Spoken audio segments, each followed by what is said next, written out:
그리고 요즘 이재명 대표의 사법 리스크를 하면서 계속 반복해서 언급되는 인물이 있죠. 바로 미국의 대통령 당선인 트럼프 당선인에 대한 비교입니다. 미국 특검이요, 법원에 트럼프 당선인에 대한 두 가지 혐의를 기각할 것을 요청을 했습니다. 트럼프 당선인이 기소된 대선 불복 그리고 기밀 문서 유출 혐의가요, 트럼프 대통령 당선인의 아킬레스 건이기도 했었는데 이게 없어질 가능성이 높아진 겁니다. Today, an indictment was unsealed, charging Donald J. Trump with conspiring to defraud the United States, conspiring to disenfranchise voters, and conspiring and attempting to obstruct an official proceeding. We got immunity at the Supreme Court. It's so easy. I would fire him within 2 seconds. 자, 트럼프 대통령 당선일 이제 1월에 취임식을 앞두고 있죠. 2달 정도 남은 상태인데 한마디로 트럼프가 겪고 있던 사법 리스크 사실상 지금 해소된 걸로 보아도 될 것 같습니다. 미국의 법무부 특검이요, 이렇게 얘기를 한 겁니다. 대선 뒤집기, 기밀 문서 유출 혐의, 자, 기소를 공식 포기했다. 그러면서 대통령 취임 전에 이 사건 헌법에 따라 기각해야 한다라고 밝힌 겁니다. 자, 이렇게 되면 트럼프 대통령은 사법 리스크에서 이제 부담에서 이제 벗어나게 되는 셈인데, 그래서 이재명 대표와 자꾸 비교를 하는 이 발언들이 많이 나오고 있습니다. 이재명 대표의 운명의 달이다, 뭐 이렇게 일컬어졌던 이번 11월, 민주당은요 이재명 대표의 정치 명운을 두고 트럼프에 반복해서 빗대고 있습니다.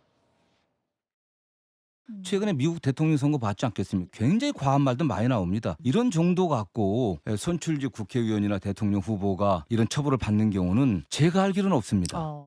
34개의 혐의에 대해서 유죄 판결을 받았지만 피의선거권이 박탈당하지 않았고 매일같이 언론 보도가 있었지만 결국 미국 유권자들은 트럼프 후보를 선택했습니다. 누구를 대선 후보로 내세울지 모두 주권자가 직접 결정할 수 있어야 합니다. 자, 이재명 대표로 트럼프 시나리오, 이걸 자꾸 비교를 하고 있는데 뭐 똑같이 단일 비교를 할 수는 없을 것 같습니다만, 그래도 민주당이 자꾸 언급을 하는 걸 보면 트럼프 사례를 굉장히 따라가고 싶은 마음인 것 같아요. 그렇습니다. 우리 헌법 84조는 대통령이 재임 중에는 형사소출을 받지 않는다라고 규정이 돼 있습니다. 네. 그러니까 대통령에 당선된 이후에는 형사 피고인이 되지 않는다라고 헌법에 명시가 돼 있습니다. 네. 이것은 어디까지나 그 대통령에 당선됐다는 걸 가정한 겁니다. 그렇죠. 그런데 대통령에 당선하기 이전에 만약에 지금 이 기소가 돼서 재판을 받고 있는 이재명 대표에 대한 이 사법 리스크가 사법 처리로 현실화된다라면 헌법 84조가 적용되느냐 그렇지 않느냐는 이 논란의 대상이 될 수 있기 때문에 앞으로도 이것은 꺼지지 않는 좀 불씨다, 이렇게 볼 수 있을 것 같습니다. 네.